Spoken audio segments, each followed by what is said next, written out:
अमीर अहमद आज फिर आपके सामने एक दूसरा चैप्टर क्वांटिटी सर्वे से रिलेटेड एक दूसरा चैप्टर लेकर के उपस्थित हुआ हूँ और जिसका नाम है इस टाइप ऑफ एस्टीमेट। तो मैं इस टाइप ऑफ एस्टीमेट को स्टार्ट करने से पहले थोड़ा सा मैंने जो पिछले चैप्टर में आपको बताया था उसका मैं थोड़ा सा आपके सामने रिवीजन करना चाह रहा हूँ ताकि आपको उसको इससे मैं लिंक कर सकूँ। तो पिछली बार क्वांटिटी सर्वे के पार्ट 1 में मैंने आपको बताया था कि what is quantity survey. Quantity survey क्या होता है ये मैंने आपको बताया था और इसमें ये बताया था कि क्वांटिटी सर्वे में दो शब्दों का प्रयोग किया गया है, नंबर 1 क्वांटिटी, नंबर 2 सर्वे। और ये भी बताया था कि सर्वे का मतलब यहाँ पर हमारा मापन या मेजरमेंट से है और क्वांटिटी का मतलब है मात्रा। तो जब भी किसी निर्माण कार्य को करने के लिए हम उसके समस्त घटक कंपोनेंट जो होते हैं उनको एग्जैक्ट नापने के बाद उनको बनाने के लिए किस मटेरियल की कितनी क्वांटिटी में आवश्यकता होती है उसे निकालते हैं, तो ये हमारा कहलाता है क्वांटिटी सर्वे। तो आज मैं आपको बता रहा हूँ टाइप ऑफ एस्टीमेट। तो इसमें हम सबसे पहले पढ़ेंगे एस्टीमेट। अब अगर हम पिछले चैप्टर को ध्यान में रखते हुए इस चैप्टर को उससे रिलेट करें तो क्वांटिटी सर्वे से हमारा तात्पर्य है कि निर्माण में लगने वाले समस्त मटेरियल की क्वांटिटी और उनके मेजरमेंट। अर्थात अगर हम मिसाल के तौर पे अगर हम कोई घर में ही अगर छोटा सा काम कोई करना चाहते हैं तो पहले हम उसकी घर में बैठ करके प्लानिंग करते हैं। यदि छोटे से एग्जाम्पल से आप इस तरह से समझ सकते हैं कि यदि अगर हमें कोई 4 बाई 3 का एक कमरा बनाना है, 4 मीटर लंबा और 3 मीटर चौड़ा, अगर हम ये कमरा बनाना चाहते हैं तो सबसे पहले हम इसके लिए अपने यहाँ उपयुक्त ज़मीन का सिलेक्शन करते हैं कि कहाँ बनाना है। उसके बाद ये डिसाइड करते हैं कि कितना बड़ा बनाना है, इसको बनाने के लिए कितना पैसा लगेगा ये हम जानना चाहते हैं। तो इसके लिए हम किसी इंजीनियर को या किसी अनुभवी मिस्त्री को बुलाते हैं और उससे ये कहते हैं कि भाई हमें 4 बाई 3 का एक कमरा बनाना है, इसको बनाने के लिए हमें ये बता दो कि कितना इसमें पैसा लगेगा। तो वो इंजीनियर एग्जैक्ट नाप के मुताबिक यानी 4 × 3 12 स्क्वायर मीटर का ये हमारा एरिया हुआ, इस 12 स्क्वायर मीटर का कवर्ड एरिया हुआ, इस पर छत डलेगी और ये कमरा बनेगा। तो वो अपने अनुभव से बता देता है कि भाई हमारे यहाँ जिस भी शहर में मकान बना रहे हैं हम आजकल प्लिंथ एरिया या पर स्क्वायर मीटर इतना रेट आ रहा है एक ऑर्डिनरी कंस्ट्रक्शन के लिए, लिहाजा इसको बनाने के लिए आपको 10,000 या 10 लाख रुपए की आवश्यकता होगी। अर्थात हम बनाने से पहले उसमें खर्च होने वाले धन का या व्यय का अनुमान लगा लेते हैं और इस अनुमान लगाने को ही हम एस्टीमेट कहते हैं। तो अब अगर मैं ये कहूँ कि पिछले चैप्टर में जो हमने ये बताया था कि निर्माण कार्य को करने के लिए मटेरियल की क्वांटिटी प्लस उस कंपोनेंट को बनाने के लिए उसकी मेजरमेंट यानी लंबाई, चौड़ाई और ऊंचाई। कुछ चीज़ें हमारे पास ऐसी होती हैं जो लीनियर मेजरमेंट में होती हैं, कुछ स्क्वायर मीटर में होती है। यदि लंबाई में है तो वो लीनियर मेजरमेंट में होगा, रैखिक मेजरमेंट में नापा जाएगा। यदि वही चीज़ लंबाई और चौड़ाई दोनों में है, जैसे सपोज प्लास्टर, तो हम इसको स्क्वायर मीटर में कैलकुलेट करते हैं। इसी तरीके से अगर ब्रिक वर्क है तो वो लंबाई, चौड़ाई और ऊंचाई तीनों को मल्टीप्लाई करके क्यूबिक मीटर में आता है।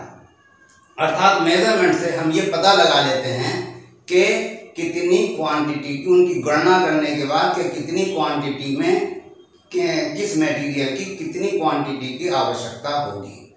जब हमारे पास क्वांटिटी आ जाती है तो हम उसे अपने स्थानीय बाजार से या स्थानीय रेट से उसे मल्टीप्लाई करके उसकी कॉस्ट निकाल लेते हैं। तो इसका मतलब ये है कि एस्टीमेट जो है, ये एक शब्द एस्टीमेट का मतलब ये है कि जिस निर्माण कार्य को हम करने के लिए जा रहे हैं उसको नक्शे से देख करके यानी उसकी एक्चुअल मेज़रमेंट ले लें और उस मेज़रमेंट लेने के बाद में उसकी कैलकुलेशन करके उसे यूनिट में प्राप्त कर लें और प्राप्त करने के बाद स्थानीय बाजार से रेट लेकर के उसे मल्टीप्लाई कर दें तो अमाउंट आ जाता है। तो इस प्रकार हम ये कह सकते हैं कि एस्टीमेट एक ऐसा विज्ञान है या एक ऐसी वैज्ञानिक विधि है जिसके अंतर्गत हम किसी निर्माण कार्य पर होने वाले व्यय का, उसमें मटेरियल और लेबर दोनों शामिल हैं, दोनों का टोटल करते हुए जो पूर्व अनुमान लगाते हैं वो हमारा एस्टीमेट कहलाता है।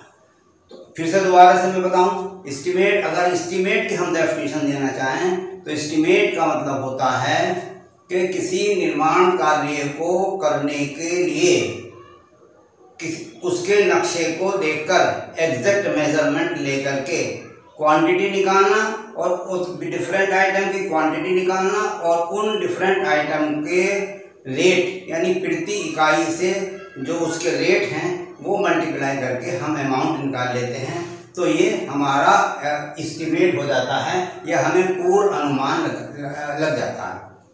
इसका मतलब ये कि किसी कार्य को मूर्ति रूप देने के लिए हमें आवश्यक है कि हम उसका पहले अनुमानित लागत का पता लगाएं।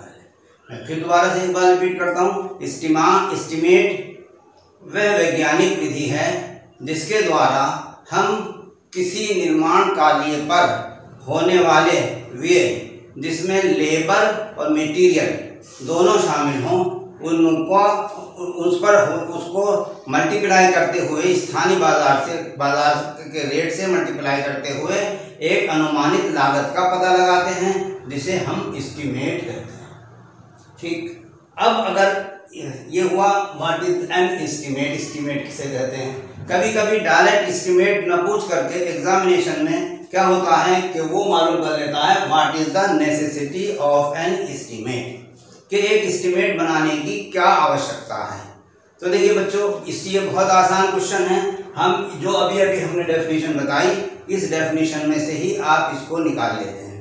क्यों आवश्यकता पड़ती है हमें एस्टीमेट बनाने की? एस्टीमेट बनाने की हमें आवश्यकता इसलिए पड़ती है कि हमें पूर्व अनुमान या अनुमानित लागत का पता लग जाता है।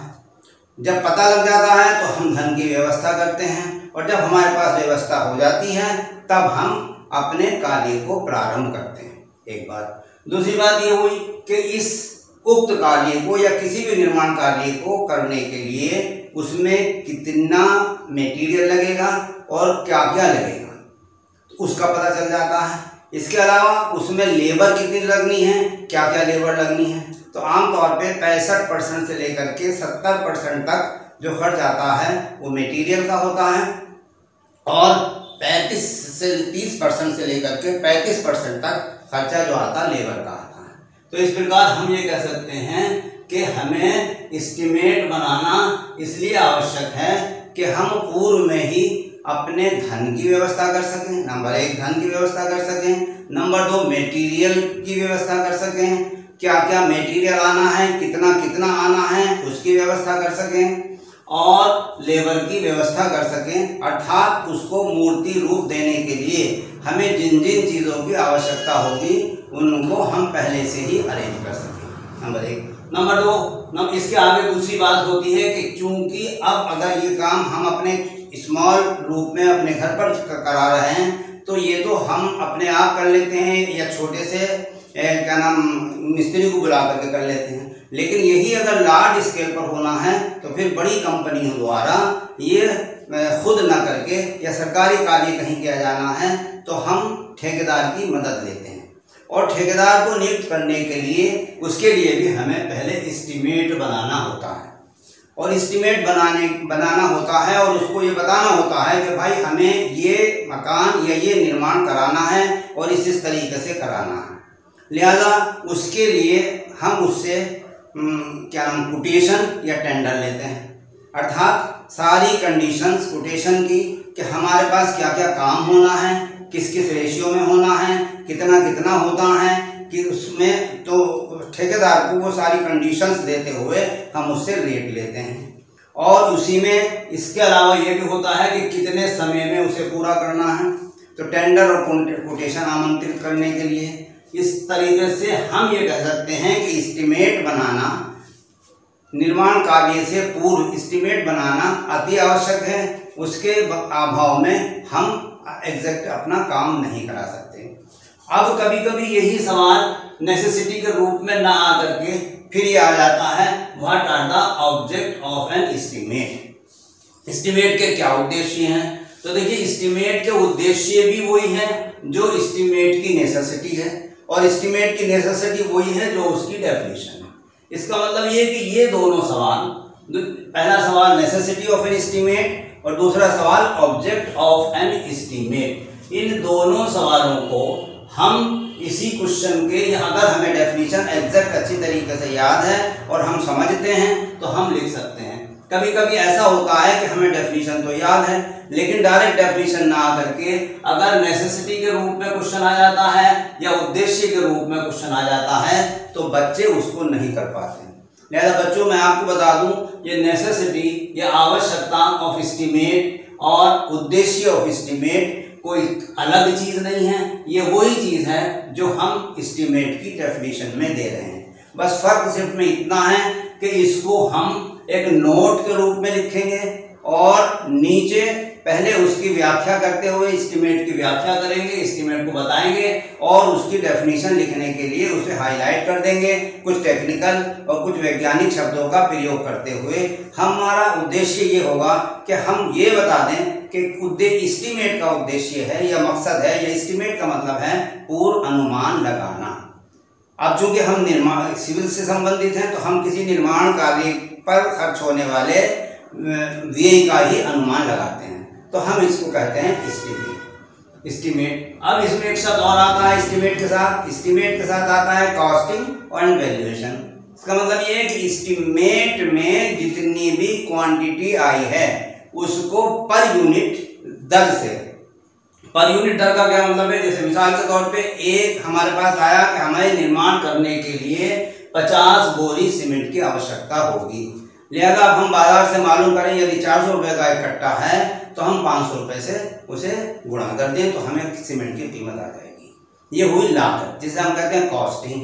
एक की 400 को 1 से मल्टीप्लाई कर देंगे, एक कट्टा, और 400 को जब हम 500 से गुणा कर देंगे तो इसका मतलब है ये टोटल आ गया अमाउंट। 50 कट्टों का अमाउंट हमारा 40 इंटू 400 रुपये का एक कट्टा, और 50 कट्टे अगर लगने हैं तो इंटू 50। इसका मतलब यह है कि एस्टिमेटिंग, कॉस्टिंग एंड वैल्यूएशन तीनों को मिला दें और तीनों को मिला करके जो उसका निचोड़ निकलता है उसको हम कह देते हैं एस्टिमेट। अब इसी डेफिनेशन को हम इस पर भी अप्लाई कर सकते हैं, नेसेसिटी ऑफ एन एस्टिमेट पर, और हम अप्लाई कर सकते हैं ऑब्जेक्ट ऑफ एन एस्टिमेट पर। अब सिर्फ सवाल का आंसर लिखने में फर्क ये होगा बेटा कि ये तो नोट के रूप में लिखा जाएगा, लेकिन नेसेसिटी और ऑब्जेक्ट अगर हमें लिखने हैं तो हम इसको 1 by 1 करके, यानी 1 2 3 4 5 के रूप में लिखते हैं। जैसे मैंने यहाँ पर लिखा हुआ है कि एस्टिमेट के ऑब्जेक्ट या उद्देश्य क्या क्या है। नंबर 1 कॉस्ट और अमाउंट। पहला उद्देश्य एस्टिमेट का ये है कि हमें उस संपूर्ण कार्य पर होने वाले व्यय का पता चल जाता है, जिसे हम कॉस्ट या अमाउंट कहते हैं। और जब ये पता चल जाता है, नंबर पता चल जाता है, तो हम इसके अनुसार अपने धन की व्यवस्था कर लेते हैं। Number 2 material. अब हमें अपने एस्टिमेट से उद्देश्य में ये भी आता है कि एस्टिमेट से हम ये भी पता लगा लेते हैं कि किस किस मटेरियल की और कितनी क्वांटिटी में आवश्यकता होगी। अर्थात यदि हमें सीमेंट खरीदना है तो उसमें कितना सीमेंट खरीदना है, गिट्टी खरीदनी है तो कितनी, फाइन सैंड, बदरपुर इत्यादि, यानी जो भी मटेरियल लकड़ी का कार्य है या आपका गिलास का कार्य है या ब्रिक वर्क है, जो भी कार्य है, जो भी मटेरियल के रूप में प्रयोग हो रहा है सामान, उसके बारे में हमें इसमें मालूम हो जाता है कि उसमें कितनी क्वांटिटी की हमें आवश्यकता होगी। तो नंबर 1 कॉस्ट का पता चल जाता है, नंबर 2 मटेरियल का पता चल जाता है। अब मटेरियल में बेटा स्पेसिफिकेशन एक चीज होती है। कि मटेरियल की विशिष्टियाँ, हमें ये मालूम होना चाहिए कि कौन सा मटेरियल किस क्वालिटी का हमें परचेज करना है, क्योंकि स्पेसिफिकेशन ही एक ऐसा कारक है जो कि हमारे निर्माण कार्य की कॉस्ट को बढ़ाता या घटाता है। अगर हम निम्न क्वालिटी का मटेरियल प्रयोग कर लेंगे तो अमाउंट या कॉस्ट कम आ जाएगी। अगर यही हम हाई क्वालिटी का कर रहे हैं तो उसकी कॉस्ट ज़्यादा आएगी। अब इसके बाद में थर्ड नंबर है लेबर। किसी निर्माण कार्य को करने के लिए कितनी लेबर की और किस किस कैटेगरी की लेबर की आवश्यकता होगी, वो भी हमें एस्टीमेट से पता चल जाता है। अगर हम अपने गांव में अपना मकान बना रहे हैं और वहां पर वो लेबर उपलब्ध नहीं है, लिहाजा हमें फिर अरेंज करनी होगी शहर से, या स्किल्ड लेबर को हमें लाना होगा। सपोज अगर हम फ्लोरिंग का कार्य कराना है अपने घर में और फ्लोरिंग वाली लेबर हमारे गांव में उपलब्ध नहीं है, या टाइलिंग की लेबर अगर हमें उपलब्ध नहीं है, तो हमें उसकी व्यवस्था बाहर से करनी होगी। अर्थात हम ये कह सकते हैं कि निर्माण कार्य करने के लिए किस लेबर की और कितनी की आवश्यकता होगी, वो भी हमें एस्टीमेट बताता है। इसके आगे चलिए टीएनपी का मतलब है टूल्स एंड प्लांट, अर्थात उस निर्माण कार्य को करने के लिए किस औजार और किस मशीनरी की आवश्यकता होगी। देखिए, अगर हम स्मॉल स्केल पर काम कर रहे हैं तो घर में हमारे पास परात होती हैं, फावड़े होते हैं और मिस्त्री अपने औजार ले आता है, लिहाजा उसी में काम हो जाता है। लेकिन अगर हम एक लार्ज स्केल पर हम काम कर रहे हैं तो फिर हमें बड़ी मशीनरी का प्रयोग करना पड़ता है। जैसे मिसाल के तौर पे जेसीबी की हमें ज़रूरत पड़ सकती है, ग्रेडर की ज़रूरत पड़ सकती है, लोडर की ज़रूरत पड़ सकती है, डंपर की ज़रूरत पड़ सकती है। किसी भी टूल्स एंड प्लांट की आवश्यकता पड़ती है तो उनको हम अरेंज कर सकते हैं। तो हमें ये पता चल जाता है एस्टीमेट से कि ये कार्य करने के लिए, हमें निर्माण करने के लिए क्या क्या औजार चाहिए और ये कब चाहिए। इसके बाद आता है नंबर 1 है आपका टाइम। ये एस्टीमेट हमें ये भी बताता है कि हमें कितने समय में अपने कार्य को पूर्ण करना है। अर्थात निविदा या टेंडर जिसे हम कहते हैं, देते समय हम उसमें एक कंडीशन समय की भी रखते हैं और ठेकेदार को बाउंड करते हैं कि आपको 3 महीने में या 4 महीने में या 1 साल में हमारा ये काम कंप्लीट करके देना है। यदि आप कंप्लीट काम नहीं कर पाएंगे तो उसके बाद उस पर पेनाल्टी का प्रावधान होता है। अर्थात इसमें एस्टीमेट में हमें इसका टाइम का भी पता चलता है और टाइम भी हम उसमें मेंशन करते हैं। नेक्स्ट आता है स्पेसिफिकेशन। प्रत्येक मटेरियल या प्रत्येक आइटम जो निर्माण के लिए प्रयोग हो रहा है उसकी विशिष्टियाँ क्या है। या अगर मान लीजिए प्लास्टर हमारे पास हमें कराना है कहीं, तो उसमें कितने रेशियो या कितने अनुपात का, कितने प्रोपोर्शन का मसाला यूज होना है। 1:4 का होना है, 1:6 का होना है, जिस भी स्पेसिफिकेशन का होना है। या अगर हमारा फाइन सैंड यूज होना है तो उसकी स्पेसिफिकेशन, बदरपुर अगर यूज होना है तो उसकी स्पेसिफिकेशन, गिट्टी की स्पेसिफिकेशन, इवन अगर हमारी फाउंडेशन में अर्थवर्क का कार्य होना है तो उसके लिए भी हमें उसको स्पेसिफिकेशन देनी होगी कि इस स्पेसिफिकेशन के साथ आप हमारी फाउंडेशन खोदें। और ये स्पेसिफिकेशन हमें कहाँ से पता चलेगी, ये स्पेसिफिकेशन भी फिर हम आ जाते हैं एस्टीमेट से पता चलेगी। अर्थात इस क्या नाम ऑब्जेक्ट ऑफ एन एस्टीमेट, देखिए नंबर 1 कॉस्ट का पता लग जाता है, नंबर 2 मटेरियल का पता चल जाता है, नंबर 3 लेबर का पता चल जाता है, नंबर 4 टूल्स एंड प्लांट यानी मशीनरी और औजारों का पता चलता है, और स्पेसिफिकेशन का पता चलता है। और अब इससे ज़्यादा इम्पोर्टेंट है कि अगर हमारे पास एस्टीमेट बना हुआ है तो हम प्रोग्रेस ऑफ वर्क भी पता लगा सकते हैं। सपोज हमारा कार्य 1 महीने में ख़त्म होना था, तो अब कार्य चलते हुए हमारा 10 दिन हो गए हैं, तो 10 दिन में 1/3 काम हो जाना चाहिए। लिहाजा हम अभी नहीं स्पेसिफिकेशन से उस कार्य की प्रोग्रेस की भी गणना कर सकते हैं या चेक कर सकते हैं। उसके बाद में इन्विटेशन ऑफ टेंडर। हम एस्टीमेट बनाए बगैर टेंडर इनवाइट नहीं कर सकते, क्योंकि टेंडर में हमें प्रत्येक आइटम, प्रत्येक कंपोनेंट की स्पेसिफिकेशन देनी होती है। लिहाजा कोटेशन तैयार करते समय हम सारी स्पेसिफिकेशन देते हैं और ये भी एस्टीमेट में होता है। तो अगर हमारे पास एस्टीमेट पहले से बना है तो हम कोटेशन आमंत्रित कर सकते हैं। इसके अलावा ओवर पेमेंट, देखिए ये बहुत इंपॉर्टेंट पॉइंट है कि अब हमारे पास सपोज ठेकेदार द्वारा हमारी साइट पर काम शुरू कर दिया गया है। अब इस काम शुरू करने पर हमें उसको पेमेंट भी करना होगा, लिहाजा अब अगर हम उसे 10 दिन पर पेमेंट, अगर हमारा पूरा कार्य 1 महीने में समाप्त होना है और उसने 1/3 काम कर लिया है, लिहाजा हमें 1/3 उसका पेमेंट कर देना चाहिए। लिहाजा ओवर पेमेंट से बचने के लिए कि ठेकेदार को ज़्यादा पेमेंट ना हो जाए, उसके लिए भी एस्टीमेट की आवश्यकता होती है। इसके आगे आइए तो आता है पार्ट पेमेंट, यानी 1/3 पेमेंट हो जाने पर हमें पार्ट पेमेंट उसे करना होगा, यानी 1/3 ही पेमेंट उसे करना होगा। 1/3 से ज़्यादा अगर हम उसे पेमेंट कर देते हैं तो उस पर ज़्यादा पैसा पहुंच जाता है और वो कार्य में ढील या कार्य में लापरवाही कर सकता है कि मेरे पास तो पैसा आ गया। लिहाजा ओवर पेमेंट से बचने के लिए और आपका पार्ट पेमेंट करने के लिए भी पूर्व में एस्टीमेट का बनाया जाना आवश्यक है। उसके बाद में valuation for loan. Valuation for loan का मतलब यह है कि जो काम निर्माण कार्य हमारा हो गया है, अब अगर हम बैंक से उस पर लोन लेना चाहते हैं तो उसकी मेजरमेंट करके अपने बिल्टअप एरिया की या जो भी कुछ हमारे पास निर्माण है उसके करके और हम उसकी मार्केट वैल्यू, मार्केट दर से गुणा करके उसका वैल्यूएशन निकाल सकते हैं, जिसके अनुसार बैंक हमें लोन कर सकती है। लिहाजा लोन लेने के लिए भी एस्टीमेट का आवश्यक है। उसके बाद में नेक्स्ट है अप्रूवल ऑफ सैंक्शन। किसी भी प्रकार की अगर हमें सैंक्शन सरकार से लेनी है, सपोज सबसे पहले हमें लेनी होती है सैंक्शन, तो इसके लिए हम एस्टीमेट बनाते हैं और वहाँ पर सपोज अगर हमारे महल्ले में मान लीजिए खरंजा बनना है या कोई नाली बननी है तो इसका प्रस्ताव हमारे महल्ले के मेंबर द्वारा सभासद के पास जमा किया जाता है और वो जाकर के मेयर के पास अपना प्रस्ताव जमा करता है कि साहब ये हमारे महल्ले में काम होना है, और इसका भी एक जो है अप्रोक्सीमेट एस्टीमेट या रफ कॉस्ट एस्टीमेट उसे जमा करना होता है। वहाँ जमा करने पर उसमें ये पता चल जाता है कि कितने पैसे की आवश्यकता होती है।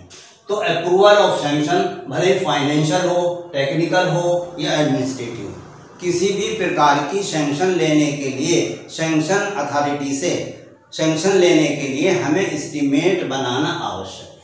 लिहाजा आप कह सकते हैं कि एस्टीमेट के उद्देश्य या एस्टीमेट के ऑब्जेक्ट ये हैं। मैं फिर दोबारा से रिपीट करता हूँ। नंबर 1, उसका कास्ट मालूम हो जाती है, उसका टोटल अमाउंट हमें मालूम हो जाता है कि कितना पैसा खर्च होना है। नंबर 2, मटेरियल के बारे में पूरी जानकारी मिल जाती है कि मटेरियल इसमें क्या क्या और कितना कितना प्रयोग होना है। नंबर 3, लेबर का पता चल जाता है कि किस किस कैटेगरी की हमें लेबर की आवश्यकता होगी। टूल्स एंड प्लांट यानी औजार और जो है आपका प्लांट मशीनें हमें मालूम हो जाती है कि क्या क्या मशीन और क्या क्या औजार इसमें प्रयोग किए जाएंगे। समय का पता चल जाता है कि हमारा कार्य कितने समय में पूर्ण हो जाएगा। मटेरियल की स्पेसिफिकेशन पता चल जाती है, स्पेसिफिकेशन को कहते हैं विशिष्टियाँ। उसके बारे में पूरी जानकारी प्राप्त हो जाती है कि मटेरियल हमें कौन कौन सा परचेज करना है और कितना कितना परचेज करना है। एस्टीमेट की मौजूदगी में या एस्टीमेट के सहायता से हम अपने कार्य की प्रोग्रेस भी चेक कर सकते हैं कि हमारा कार्य की जो प्रोग्रेस है वो अप टू डेट है कि नहीं। इन्विटेशन ऑफ टेंडर को आमंत्रित कर सकते हैं और आमंत्रित करने के लिए भी इसका एस्टीमेट का बनाया जाना आवश्यक है। ओवर पेमेंट से बचने के लिए भी एस्टीमेट का होना आवश्यक है। पार्ट पेमेंट करने के लिए ठेकेदार को एस्टीमेट का होना आवश्यक है। वैल्यूएशन लोन के लिए एस्टीमेट का होना आवश्यक है। किसी भी प्रकार की अप्रूवल भले सैंक्शन फाइनेंशियल हो, टेक्निकल हो, एडमिनिस्ट्रेटिव हो, इसका मतलब है किसी भी प्रकार की सैंक्शन लेने के लिए हमें एस्टीमेट बनाना आवश्यक है। तो बच्चों अब आप इस बात से ये समझ गए होंगे कि एस्टीमेट की जो एक्चुअल डेफिनेशन है उस डेफिनेशन की सहायता से ही हम डेफिनेशन को अच्छी तरीके से समझ लें और डेफिनेशन की सहायता से ही हम उसकी सहायता से ही इन दोनों सवाल को भी कर सकते हैं।